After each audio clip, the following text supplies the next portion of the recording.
Without democracy, nothing is possible. With it, everything is.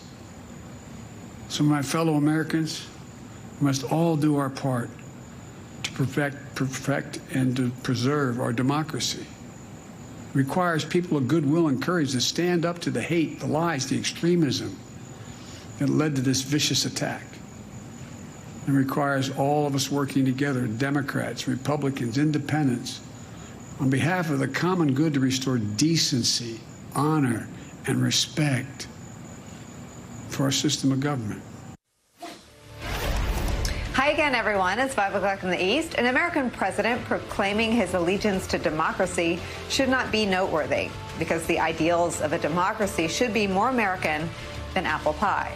But the right wing in this country has lurched away from that American tradition, lurched toward autocracy, and placing one man and his dangerous whims above all else, making those standing up for democracy all the more striking. What we've seen from some federal and state Republican officials, as well as the nightly rantings on right-wing media, demonstrate exactly what democracies are not. Take what's happening in Florida and Texas as COVID cases and hospitalizations rise due to the contagious Delta variant. The governors of those states have only fueled disinformation and taken steps to limit or ban public health measures like mask wearing or vaccine mandates. Then there are the more than 400 bills put forward this year by GOP state lawmakers that undermine the very heart of our democracy, ones that limit the ability of some Americans to vote, make it easier to nullify votes. There's also prominent Fox News anchor Tucker Carlson, who this week is broadcasting his show from Hungary, a country whose Prime Minister, Viktor Orban, is known the world over for his rollback of democratic practices.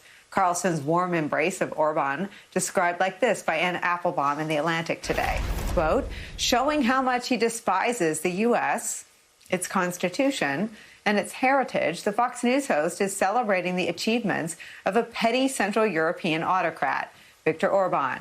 He seems to believe that by paying homage to Hungary's assault on democratic institutions, he will make people angry at home, just as his host does. The good thing about Orban, Carlson told a dinner party in Budapest, is that you're truly hated by all the right people. And yes, all the right people includes everyone who still has some faith in the American dream. And just yesterday, we saw a hallmark of autocracy, the stifling of free speech, on display. Ironically, as House Minority Leader Kevin McCarthy, whose salary is paid by taxpayers, spoke about the need for freedom in Cuba. The editor of the progressive political organization Occupy Democrats, Grant Stern, tried to ask him a policy question. Watch what happens. That's not America.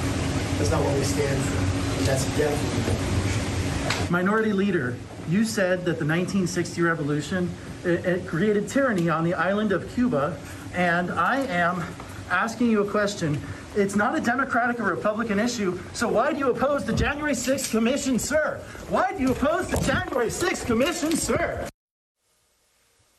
According to Stern's tweet that accompanied the release of that video, he was dragged out of the event by 4 cops ordered by a congressional staffer. A spokesman for McCarthy responded by saying this, quote, congressional staff had nothing to do with his removal, end quote. But what's clear is that we saw a man who doesn't want to hold the former guy accountable for inciting an insurrection, who doesn't have any interest in getting to the bottom of an attack on our democracy that happened 7 months ago. Do that. The right's willing march toward autocracy is where we start this hour with some of our favorite reporters and friends. Mark McKinnon is here, co-host of Showtime's The Circus and former advisor to George W. Bush and John McCain. The Circus has also been nominated for an Emmy. Also joining us, Alexi McCammon, political reporter for Axios and an MSNBC contributor. And Michael Shear is here, New York Times, Washington correspondent. It's so nice to see all 3 of you. Thank you for being here on the first Friday of August. Mark McKinnon, I want to start with you. You and I have this history of working for Republicans who had critics really on both sides of the ideological spectrum, especially George W. Bush, but who lived and breathed their faith in democracy like their own faith. They were both men of strong religious faith, but their whole thing was about our democracy. And they managed to bring along a lot of Republicans at the time.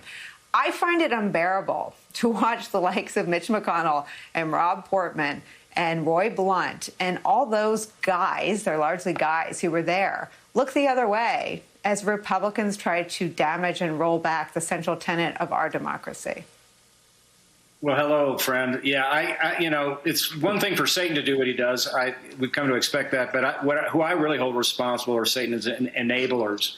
And boy, do I wish that John McCain had been around for this January 6th and to see what he would have done, how he would have responded, and maybe rallied more of his Republican colleagues, given his courage that we know. And now I guess Liz Cheney has inherited that mantle on the House side anyway. But the hypocrisy that you mentioned and the irony of people like Tucker Carlson going to autocratic countries, there's a whole up is down, down is up element of all of this, which is Republicans love to run around, particularly Trump Republicans, saying, I'm more patriotic than you are. You're not American. And yet these are the people who are overturning the Constitution, creating an insurrection at the Capitol, going and visiting autocrats in autocratic countries.